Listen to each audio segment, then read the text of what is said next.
Do you know any narcissists? Who doesn't? This is Robert Manni, host of Guys Radio.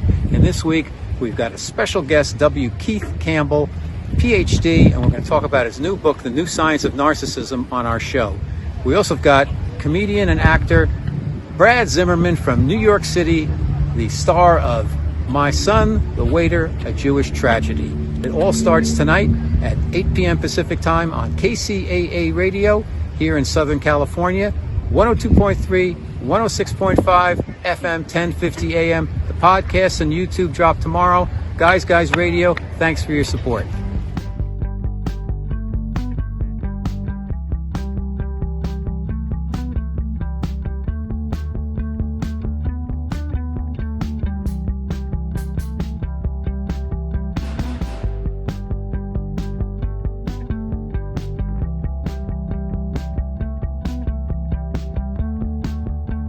It's Guy Radio.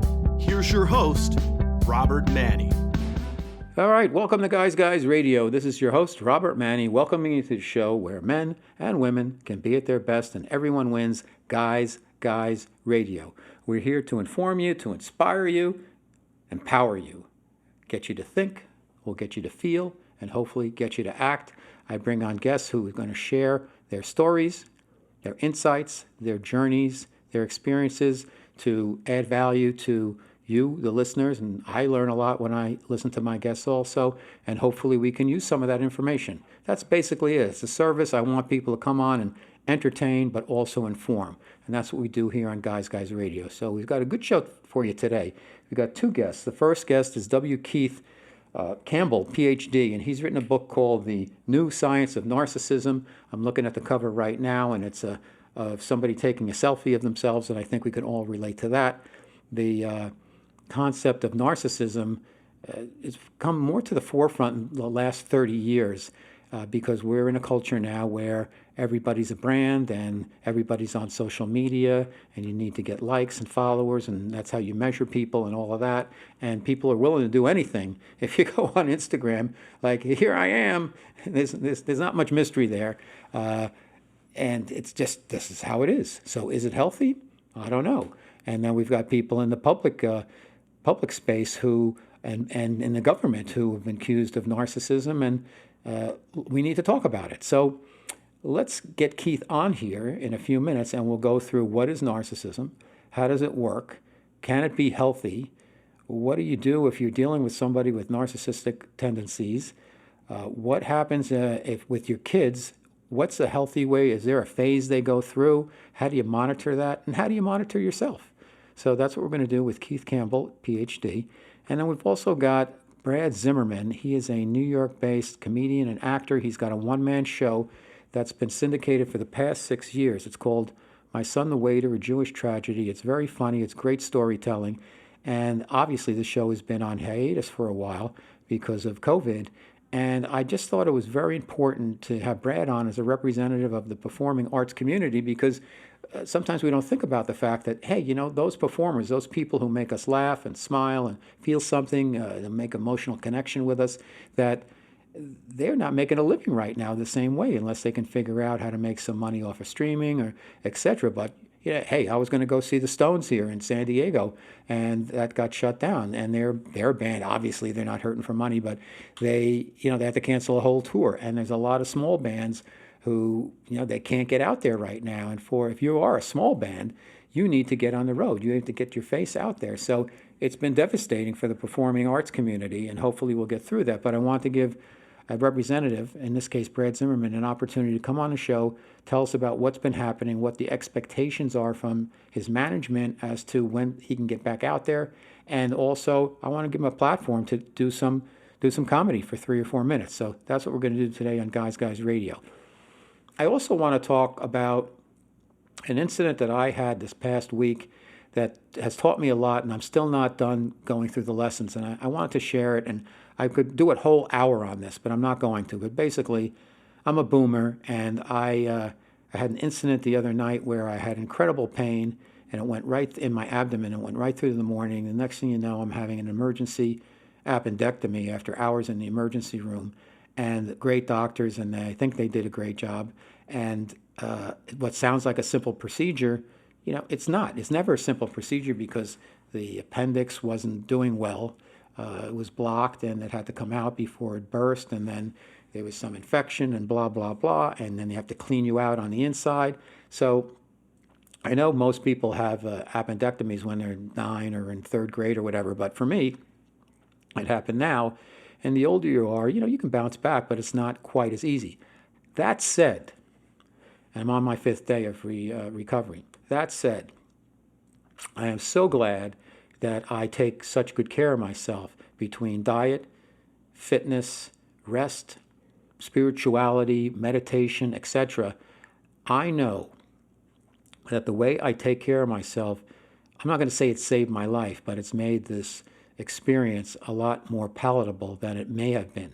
So it's very important to take care of yourselves. And yes, people could say, oh, look at you. You took such good care of yourself and you got sick. Well, I didn't get sick.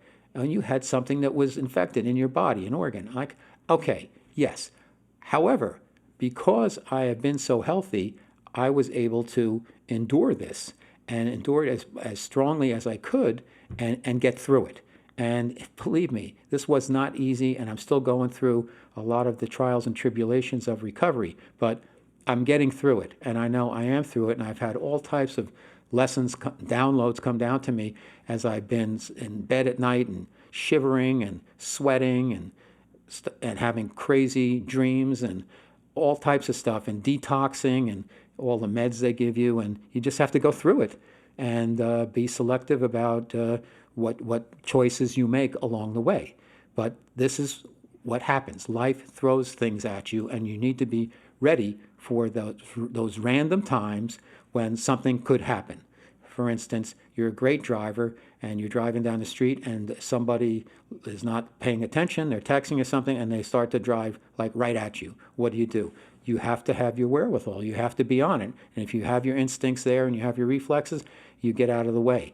But you have to be ready right at that second. You don't have time, but the prep that you made in terms of how you drive defensively, how you take care of yourself, all of that stuff comes into context. So my message is, and forgive me for being preachy, but I think it helped me tremendously, is that if you lay the groundwork and a solid foundation for the way you take care of yourself, when stuff happens, and it will happen, everybody has stuff happen to them, I think, one, things happen for a reason to catapult you to the next level of something and some lessons to be learned.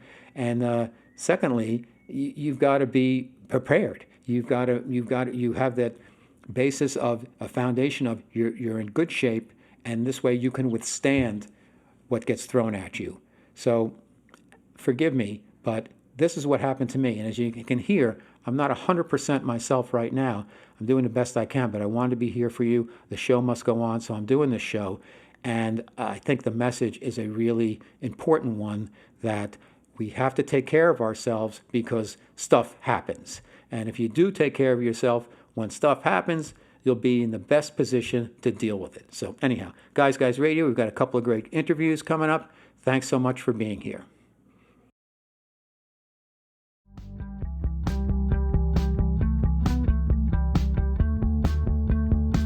It's Guy Radio.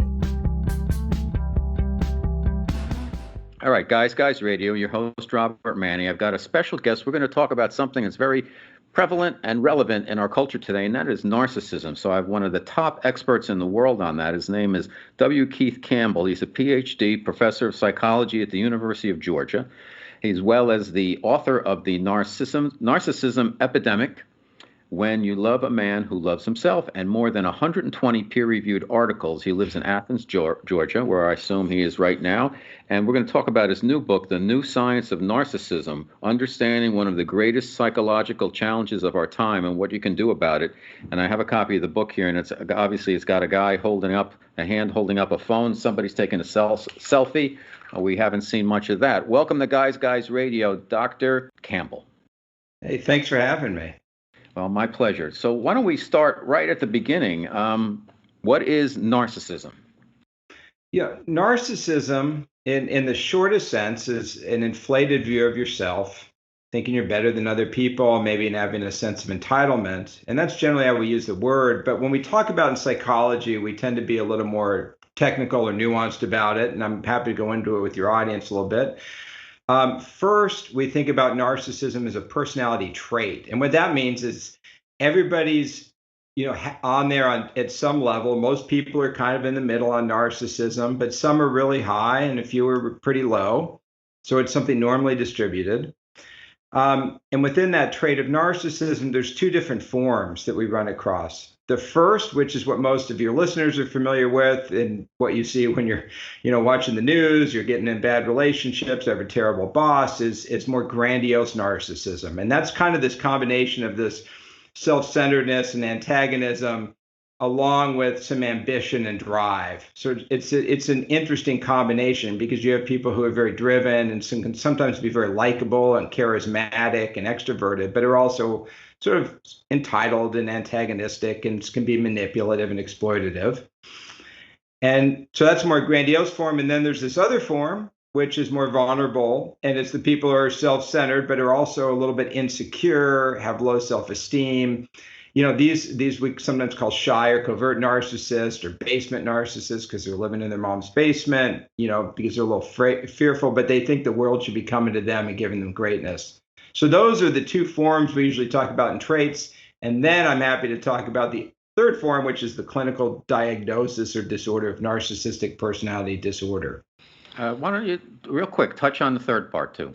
Yeah, so this gets confused with people when your narcissism is extreme. So imagine you're self-centered, you're arrogant, you're kind of living your life and it's backfiring. Your marriage is falling apart because you're cheating on your spouse. Your business is getting away from you because you're cheating on your partners. It can become a disorder and it can be treated. But that is about, we look at about 2% of the population that would have a diagnosed clinical disorder. Again, a combination of very high narcissism, but this clinical impairment. If it's not impairing, if you're just sort of an arrogant jerk, but you're happy and your life works, it's not a disorder, it's just a personality. Okay, that's good to clarify that. Thank you. So what you're saying seems to be that it's not always bad. It's kind of part of everybody has a little bit of narcissism. And I guess I notice in children, there is seems to be kind of they kind of step through narcissism in the ages, and maybe it's, 3 to 5 or 3 to 10 or something. I don't know, but talk to us a little bit about narcissism, the normalcy of it, and how kids process it. Yeah, both those points are really good. The first, in terms of children, narcissism is there's so many S's in there, even I mess it up, man. Narcissism is something you see in children, you talk about in children. There's this basic self-centeredness, there's attention seeking. You see young kids dance around naked, and no one says that's a disorder. They say that's what kids do. So it's something very normal, and psychologists, even Freud talked about it as a normal stage of development. And even in adolescence, teenagers being a little bit self-centered is something normal we see. And that's kind of how it is. Usually what happens is we get older, we want to have some intimacy with people. We want to connect to the community. We have to get beyond ourselves. We have to give up something in order to get something bigger. And when people don't make that transition, that's where narcissism can be a real problem. In terms of your first question, I see narcissism as a trade-off. I don't see it as good or bad. I mean, I think in general it's a little bit negative, but I really try to conceptualize all personality, but especially narcissism is a trade-off. It has some benefits and has some costs, and that's the problem. If we're just bad, you deal with it, but it's got some good stuff and some bad stuff. Now, it seems like two things. One, I always think of, when I think of narcissism, a lack of empathy. There's the self-centered aspect, but also there's this lack of empathy. And I'm wondering, is this part of the quote-unquote kind of narcissism epidemic, if you will, that's rampant in our culture these days, and with the advent of the selfies and the cell phone and everything being done remotely now, and everybody's kind of into their own heads? Yeah, so that lack of empathy is really core to narcissism. And there's been a lot of research on this and kind of discussion. Originally, we thought, well, there was no capacity for empathy. People with narcissistic couldn't have empathy, but it doesn't seem to be the case. It seems to be that there's some perspective taking, and there's some empathy. It's just people who are self-centered care about themselves a little more, and they just don't really practice feeling for other people. In terms of culture, yeah, all these things that you're talking about are sort of breaking down empathy. We're disconnected from people, living in urban environments, living disconnected from the sources of our food, all those things. But another thing right now is fear. We're kind of in this with the pandemic where everyone's scared on top of that. So you have people who are sort of self-centered and want attention. At the same time, everybody's scared, so there's less trust of people. It's a really tough time. People are very, very isolated right now. Mm-hmm. So would you say that narcissism is a hyperbolic state of insecurity in some ways? No, Okay. I think that is something that people think and people talk about. But I think what you generally see is that there's some folks who are just very confident and very driven and willing to step on people and are very aggressive, and their life is out of balance. They don't have a lot of love. They don't have a lot of affection. They die alone. But when they're doing it, they're not insecure as much as unstable because they don't have a family or somebody who loves them to fall back on. So they're unstable but not insecure. On the other hand, you do have people who are more vulnerably narcissistic who are insecure, and which makes it a little more complicated. You have plenty of people who are both really grandiose and also insecure.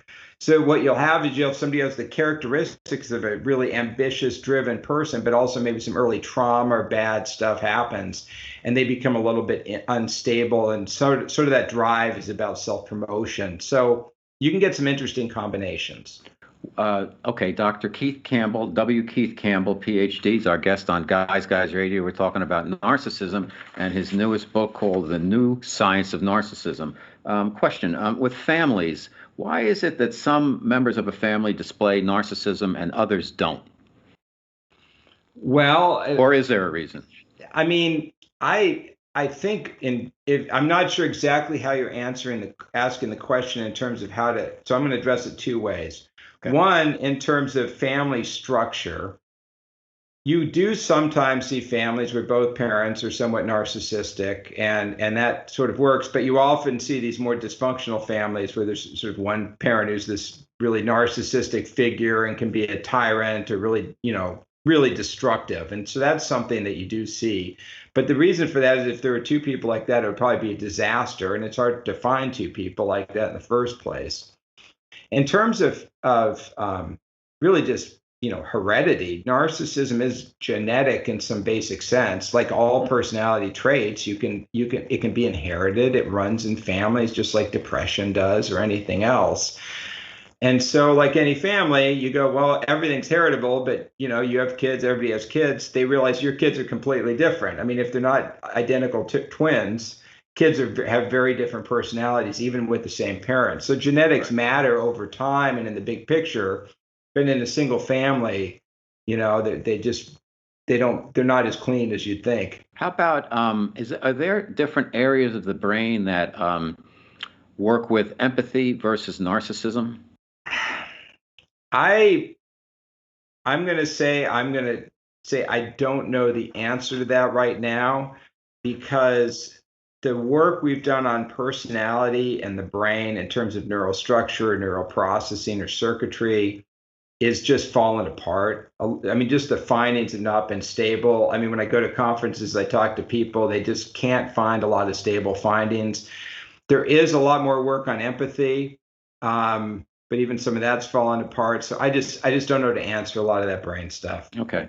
If for us as people as social beings, is there a kind of a spectrum of tendencies that we can look for when we're determining, not getting judgmental, but saying, okay, I understand where this person's coming from because of narcissism? In terms of, can we use that as a way to judge it? Like, can we categorize or sort of use it to interpret people's behavior? Yes. Oh, certainly we can. I mean, I use narcissism all the time. The challenge is, I mean, I'm a professional. I hate to say that. I'm a professional, so I don't recommend doing this at home. I can't believe I'm talking about that with narcissism. because we use these as shortcuts a lot as labels, but at the same time, if I'm using this as a shortcut with my friends, I know there's a lot of complexity in there. I don't hold it too firmly. So when I talk to, with individuals, it's sometimes better just to focus on the traits. So you can find two people and say they're narcissistic, and one person is sort of likable but self-centered and a bit of a bore at parties, but not a bad guy. And another person is really just mean and self-centered and hostile and really a bad guy. And they're both narcissistic. So that label needs some more fleshing out to be really useful. In terms of quote unquote, I'm using, it's probably not the right word, cure or way to deal with this. Is it meditation or is it medication? I think it really depends on precisely what element of narcissism you're trying to change. So with, I should just say there is no, gold standard treatment for narcissistic personality disorder, just because there's lack of research on it. There's lots of treatments that seem to work, and the key is get in treatment and work. And if you're willing to work on yourself, people seem to be able to change. So in terms of the direction of change, I think it's really important to figure out what your issue is before you try to change.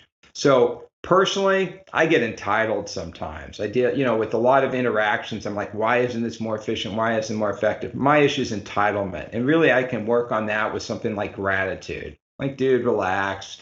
You're connected. You're just another person. Have some gratitude. At least things are working. At least we're eating, that helps with that. Somebody else might be compassion. It might be they don't feel entitled, but they're just kind of callous. They don't know to open up. And maybe something like a loving kindness meditation would be a helpful practice for them.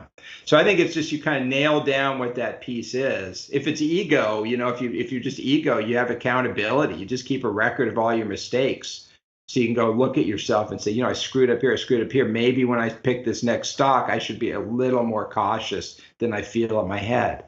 So all those different mistakes can be dealt with specifically, but you just really want to nail down what the issue is. What is it about our culture now, if we haven't already touched on it, kind of the, with the selfies and everything else, that is kind of turning this narcissism into a really big deal now? Is it just something we're discovering, or is it the way we behave as a culture with all our reliance on technology and the phone and the selfies and all of that and Instagram and stories and all this stuff? Is that feeding this narcissistic frenzy, or has this something that's always been around and now it's on steroids, if you will, because of the tools that we have? So it's really a tough question, because part of what's happened is the effects of social media on culture might have changed over time. So when we first started looking at social media, it was all about the ego and self-promotion. And now it's more like some people self-promoting, but it's making a whole lot of people real depressed, because we're on social media and they're socially comparing, and we're seeing a lot of depression. So it's kind of a complicated story. But to me, the themes that, that in culture that lead to narcissism is one, the capacity to just pretend you're anything you want to be. You just have unlimited fantasy. You don't have actual reality in terms of your feedback, whether you're, and if you live in a small town and your brothers and sisters punch you out if you're a jerk, and your friends know who you are, and you work your job and you have an earned reputation, good or bad, it's very hard for narcissism to come about. But in a society where people are distant from each other, when they're communicating virtually, where there's not a lot of trust to start with, narcissism works, and especially in a society where everyone's got to build a brand and go out and stand up, narcissism works a little bit, and there's nothing really keeping it in check. You don't see the successful non-narcissists out there. You don't go, oh, look at those people. They seem so kind of peaceful and humble, and they're really killing it. You just don't see that in our society. You see people who are depressed or people who are self-promoting. Mm-hmm. Okay, W. Keith Campbell, PhD. The new book is The New Science of Narcissism. He's here on Guys Radio. What about, can narcissism lead to an intolerance or an acceptance of failure? Does narcissism impact how we deal with those things? Because whoever you are, you're going to deal with some failures in life, and I'm sure it's tougher for some people than others. Does narcissism play a role? And if so, what role? Yeah, absolutely. we find with narcissism that it's very difficult to take negative feedback. And of course, failure is a big example of that. Some of my early research was just giving people failure feedback after measuring their narcissism scores. And so what you see with narcissism with failure feedback is there's a deflection of blame. So either they blame the person who gave the test, they say it doesn't matter, they blame their partners, they blame their coworkers, they just deflect blame and they take credit. And that combination of deflecting blame and taking credit is really good for boosting your self-esteem. It's really good for boosting your self-image, but it makes it very difficult to learn because you don't process errors. So you don't learn. You become overconfident. You make the same mistakes over and over and over, and you ruin your relationships because you're blaming everybody. So it's really an exchange of ego. You're getting ego, but you're screwing up your relationships and your ability to succeed. All right, the elephant in the room. Obviously, we have to talk about our president because whether you're a supporter or not, you'd have to agree that he exhibits some traits of narcissism, and some people like that about him, and other people are repulsed by it. Is Trump a narcissist, and if so, how should the country view him in an empathetic way, if you will, and in a way that say, well, maybe maybe that personality is good for us, or not? Yeah. So I mean, I'm going to approach this question. I'm sick of politics, but I think it's such an important question. I want to point it. I'll approach it scientifically to the best I can. Yes. We've done research on this. We've had people rate Trump's personality. We've had Trump supporters, Hillary Clinton supporters, so it's a little out of date. Everybody agrees Trump's profile is narcissistic. I mean, it's kind of was his brand in the 80s, larger than life, brash, beautiful spouse, name on buildings, the best of the best. This is his deal. The difference is people who support him see him as sort of a patriotic, successful narcissist. He's competent and he kind of cares about the country, even though they know he can be a jerk. They see him as basically, their guy. So he's not a bad guy. Right. People on the other side see him as not just narcissistic, but really unstable, emotionally erratic, and very impulsive, and really a dangerous, kind of dysregulated psychopath in a way, a very dangerous, malignant, just out of control. And so they're both seeing narcissism, but they're both seeing, one is a much more likable form and a form that is consistent with a lot of presidents. A lot of our presidents are very narcissistic, Johnson and Nixon and Clinton and both Roosevelt. So there's a lot of ego in the presidency. So people that like Trump would say, well, he's consistent with that, maybe a little colorful. People hate Trump go, he's inconsistent with that because he's so out of control. Those men were all competent, but they're both seeing ego. Got it. Great answer. As a parent, how can we kind of look at our kids, our children as they're growing up and knowing that they're going to exhibit some traits of narcissism as part of their healthy growth, if you will? What do we need to be aware of or look for to make sure that it's tempered, particularly with all the opportunities for the selfies and the technology and the social media and all that stuff, where we get into this whole judging thing? And I think it promotes narcissism, whether it's intended to do that or not. So what can parents do to be mindful to make sure that their kids don't get out of control with it? Yeah. The shortest answer is make sure your kids have friends, have warm, loving relationships to the extent possible. Encourage love. I mean, love is the greatest antidote to narcissism. And the second thing that's pretty simple is encourage passion or fun or enjoyment or just having a good time. So kids are having a good time with their friends. They're not engaged in a bunch of ego promotion. They're not engaged in self-promotion. They're not plugged into some powerful, techno corporation that feeds on creating ego and using that as a currency. I mean, basically, that's what a lot of this is. It gets too weird. I won't go down that rabbit hole. But if they're having fun with their friends, they're going to avoid the ego. That's the best, shortest advice I can give. Terrific. Well, Dr. Campbell, You're doing great work, and you're a real expert. So let's wrap it up. Tell everybody where they can find your books, learn more about you, and really to educate themselves about narcissism. Oh, sure. The New Science of Narcissism is available bookstores anywhere, local bookstore, Amazon. Check out Narcissism Lab is a website that we put up that's got some narcissism questionnaires on there if you want to take them and just see how you score, just for curiosity. It's not clinical. wkeithcampbell.com. Awesome. Listen, you've been great. You're a guy's guy. I'm really appreciative of you being here on the show and educating us, because I think this is a really important topic we need to learn a lot more about, and you have helped us with that. So thank you, Dr. Campbell. Great. Thanks for having me. That was great.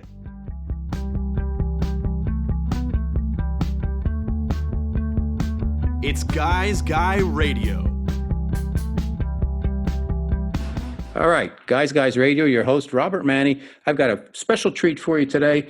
A wonderful storyteller, comedian, and a good friend of mine. His name is Brad Zimmerman. And it's very important right now to support our live performers, because with the COVID, people make a living. They go out there and they entertain us. It's a service, it's art, it's culture, it's for us. It reflects who we are and how we live. And it's very important that we support these folks. And I want to have my friend Brad on here because, first of all, he's a terrific talent. And secondly, he's got a one-man show that's called My Son the Waiter, A Jewish Tragedy. And he's got a second show that he's working on right now that's ready to go, and it's called My Rise to the Middle. So let me tell you a little bit about Brad. He's a storyteller, as I mentioned. He's in New Yorker. He's a comic. He's an actor. He played Johnny Sack's lawyer on The Sopranos. He's got this syndicated, long-running show that's on hiatus right now, obviously, and he's got a second show that'll come out probably next year. He's a longtime friend. He taught me how to drive a long time ago. And as you know, at this time of the COVID and everything happening, it's really important to reconnect with our friends. And I think a lot of people are doing that through Zoom meetings or text threads. And, we always need to look for the silver lining and the opportunities when there's chaos. And in this case, the opportunity is reconnecting with people who are longtime friends and really appreciating the value of friendship and longtime friendships, because how many people have longtime friendships anymore? Everybody's on the go. Everybody's doing something. So anyhow, let me introduce you to my very special guest, Brad Zimmerman. Welcome to the show, Brad. Bob, it's always a pleasure to be here. Thank you so much. All right. So listen, you're a live performer. You've got your one-man show, My Son the Waiter, A Jewish Tragedy, and you've got another one baked called My Rise to the Middle. What's going on out there? What's happening for the live performers like yourself? Well, a lot of them are trying to do Zoom work. A lot of them are doing, not a lot of them. I have some friends who are they've started slowly, Bob, to open up comedy clubs with, social distancing where they can have 25% capacity, et cetera. So, some people are getting money via Sirius Radio if they have, stuff that's streaming, which is actually making them quite a bit of money. So that's a small percentage. Most of us are just writing new material and trying to make each day really purposeful and fill it out. And that's what I'm doing. I'm working on the sequel really hard. I'm optimistic, but the unknown is always there in the background. When will the world open? When will I take off a mask? When can I shake your hand? Et cetera, et cetera, et cetera. It's a very, very challenging period of time. Yes, a very tenuous situation. Brad is in New York City, my beloved New York, where I lived for 30 years. I'm out here in Southern California. We're both experiencing the pandemic in slightly different ways. And I really feel for New York because, New York is built on proximity and people getting together, small clubs, comedy, music, whatever. And then you have all the connections from that. You have people who work on Broadway, people who are trying to get jobs acting, and then they work in restaurants. Then the restaurants are getting hit because there's layoffs and you can't eat inside and the weather's going to change. What's the vibe that you're getting and the guidance from your management? What are they saying about when they think you'll be able to get back out there on the road and also perform for live audiences in the New York metro area? Well, my producer, who I speak to occasionally, says to me, I have a gig in January in Florida. I doubt that's going to happen. My next gig is a 5-week run in March and February in Arizona. Who knows? But then I have Boston for 7 weeks in the spring. So he's kind of optimistic that will happen. All right, what has it been? What's been the experience of doing a couple of shows? I know you work outside, and it's a whole different thing, particularly if you're doing comedy and you have to. If people are socially distance, and you have to kind of walk around. What has that been like? And has it helped you? Has it kind of honed your chops at all in any way? There's nothing in every single performance that I've ever given, no matter what the situation. I've done cruise ships where people have yelled out, "Get to the punchline." I've done comedy clubs where people have yelled out, "Say something funny." So the reality is, the outside, you hear the laughter, but you hear it later. You don't hear it right immediately. You know what I'm saying? Yeah. So getting used to that is not easy because you're not sure that you're getting the kind of response that you normally get immediately. So it throws you a little bit. You have to get, it's like a muscle. You have to get comfortable with that kind of response that's delayed. Because you're not a traditional comic per se. You can do routines, and you're fantastic. But I see you as a storyteller, and woven through your work is Yes.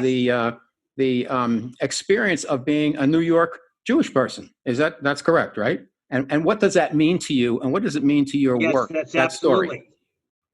So what does that mean to you and to the audience? Because not everybody's Jewish, but the people who are can certainly strongly relate to it. But the Jewish experience is something that people can relate to as an experience, but not necessarily by being Jewish. You know what I mean?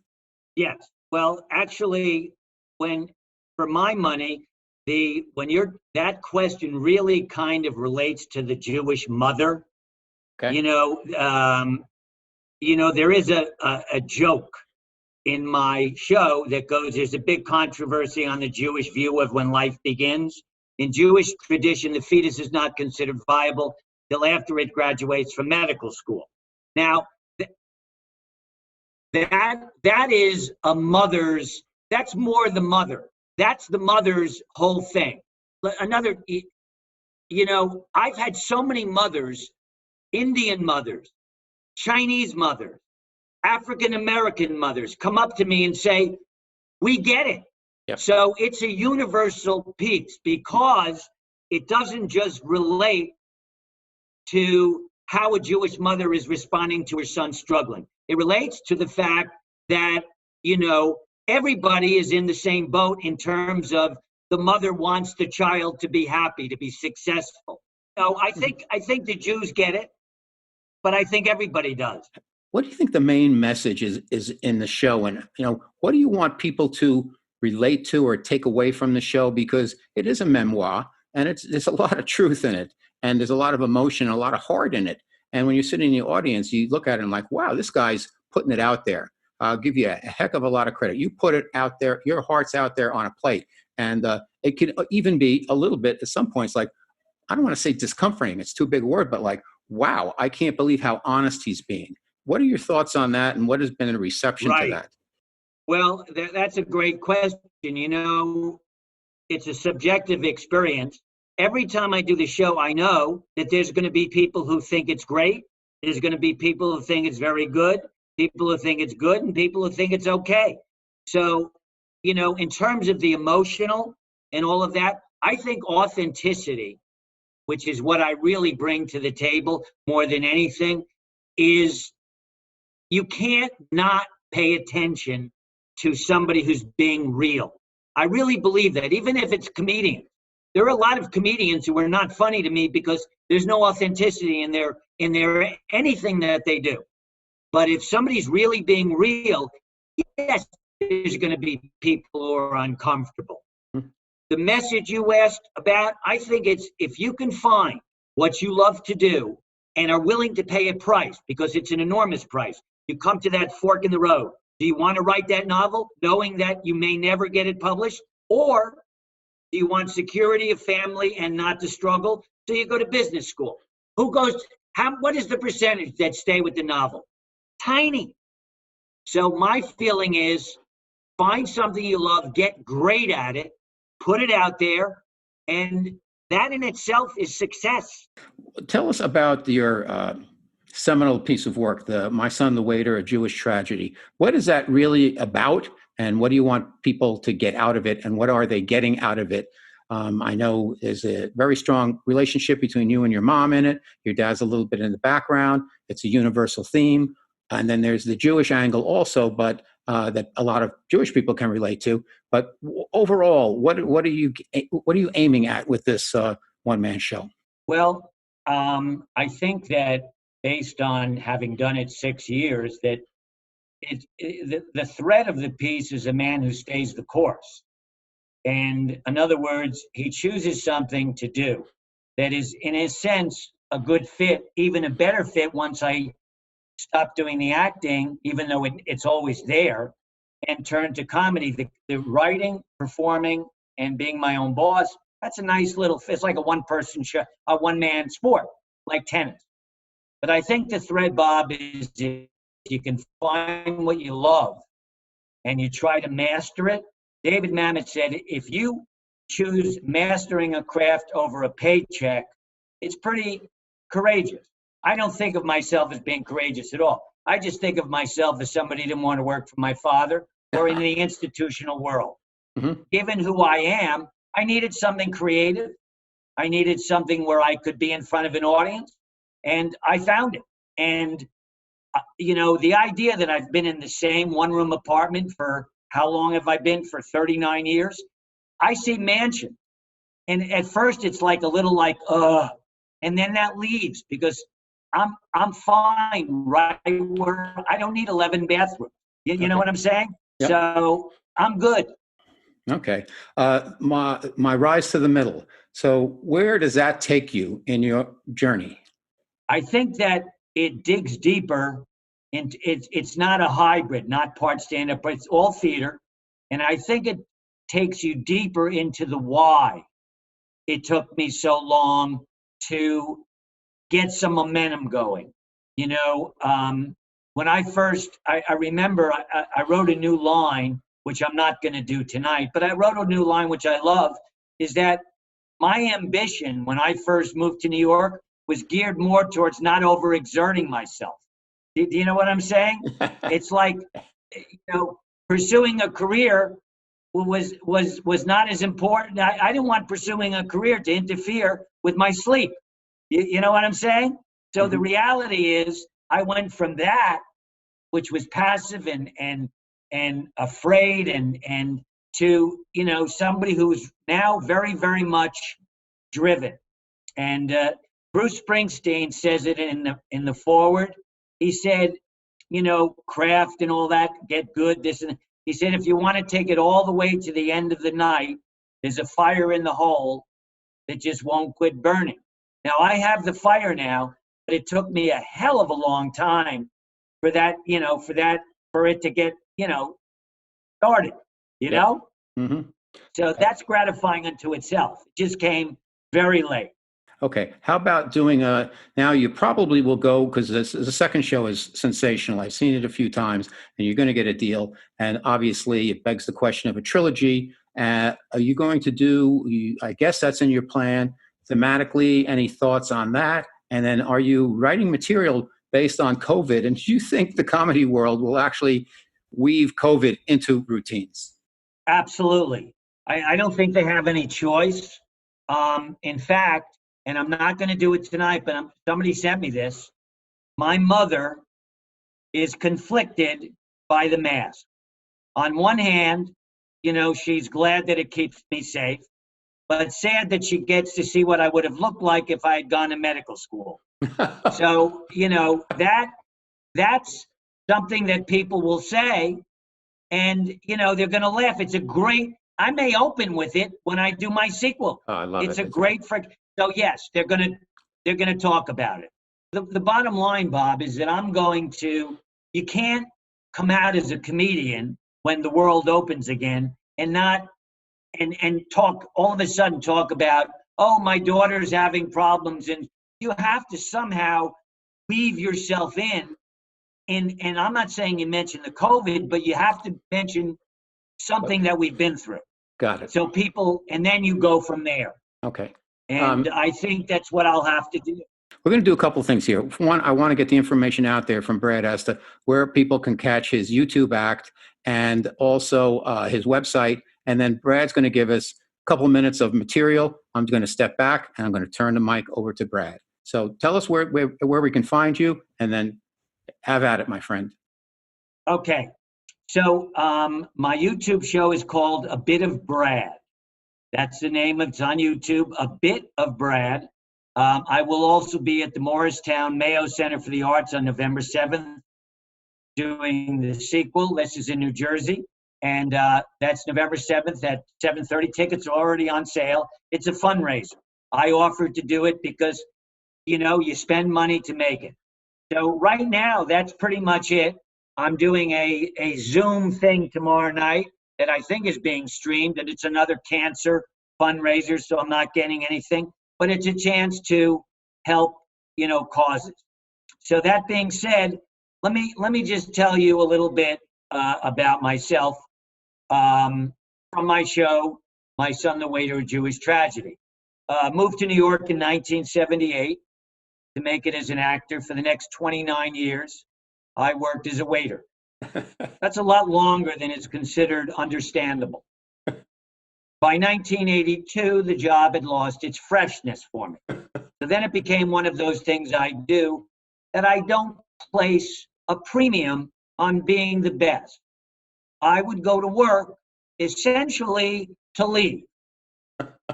Always worked in casual restaurants, suited me. I could never work upscale, fine dining, but you have to be with it. You have to know things. I know two things about wine. We have it or we don't. I had a customer once who said to me, "What's the difference between the Cabernet and the Côte du Rhône?" I said, $1. I was at work one day. Guy walks in. He's like this, Bob. He's flagging me down as he's being led to the table. So I walked over. He says to me, "I'm in a hurry." I said, "So go." I'm waiting on a man and a woman. He ordered. She couldn't make up her mind. Took forever trying to decide what to eat. So while she's deciding, the guy tries to occupy me. He says to me, "So what do you do when you're not here?" I said, "I have other tables." Now, being a waiter for a long time, very humbling, but I could live with myself if I didn't have a family, because that's where the pressure comes from. You know what it's like when you're not successful and your mother tells you about somebody who is? Did you know that Jack's son just sold his business for $90 million? See, I didn't know that. I mean, I hear success stories that are mind-boggling.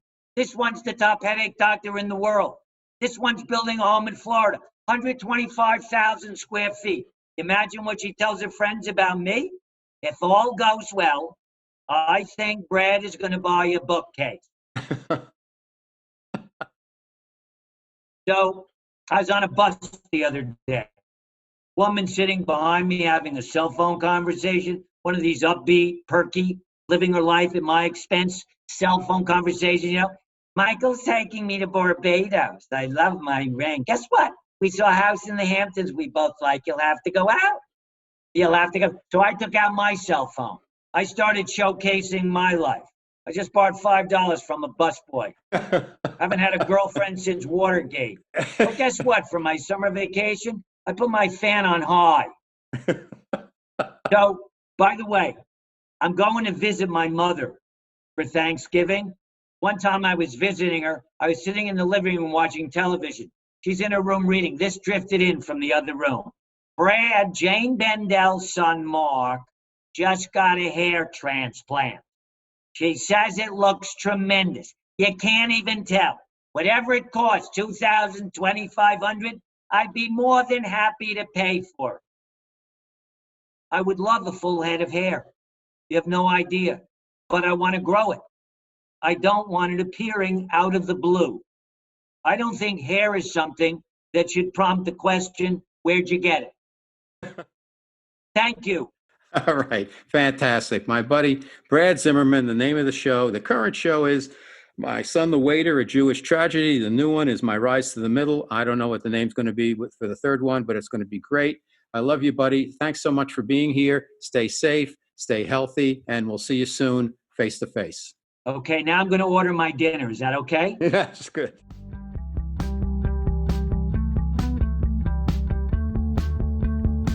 It's Guys Guy Radio. Okay, terrific interviews with our special guests on Guys Guys Radio this week. W. Keith Campbell, PhD, and my friend from New York City, actor, comedian extraordinaire, Brad Zimmerman. So, two very different guys, two very different messages, but both helpful. So what do we learn?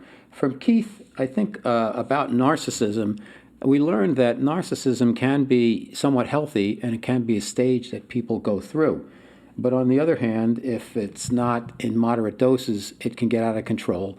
And I'm sure you've seen it displayed by lots of people out there, and with all of our social media and the selfies and all that stuff, it's pretty rampant now. So we need to get a little bit of a lid on it. Obviously, we're not going to make laws about you can't be a narcissist, but just be aware for yourself if you're displaying narcissistic tendencies, and make sure you remind yourself that really we're here to serve, be about others, our families, etc., and having some self-worth.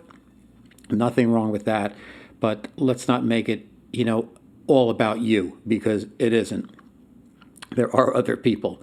From Brad, Brad's been through a long journey, honing his craft, following his dream, and as he said, sometimes we reach a fork in the road and we say, do we want to write the book? Do we want to get the business career? Have probably more security, financial security, etc. And he chose the path that felt right for him. And as he said, he doesn't need 11 bathrooms. I think he has one in his apartment in New York, in the Upper West Side. But it's an individual choice. And what I like to say to writers, because I've gone through this process myself, is it's one thing to want to be a writer and want to write something down. It's another thing when you have to do it. And I know I wouldn't have hung in there and gotten my book out there, The Guy's Guide to Love, unless I had to do it. And it was a story I felt need telling, and it took me years to pull the whole thing together. I wrote an unpublished novel and went through a series of rejections. It would have been very easy to say, hey, man, you did it, and just move on to the next thing. But I said, no, I understand how the process works. I understand what the industry is all about. I still have a story to tell, one of many. So I'm going to get out there and I'm going to do it a little bit differently, but I'm still going to do it my way because it's my story. And that's what I did. And I got my novel out there, The Guy's Guide to Love. And ultimately that led to my website, robertmanni.com, which has 350 blog posts about life, love, and the pursuit of happiness. And a lot of it came out of the book itself. Lessons about relationships and about how men and women have created this communication chasm between them that doesn't have to be there, and how we can bridge that gap.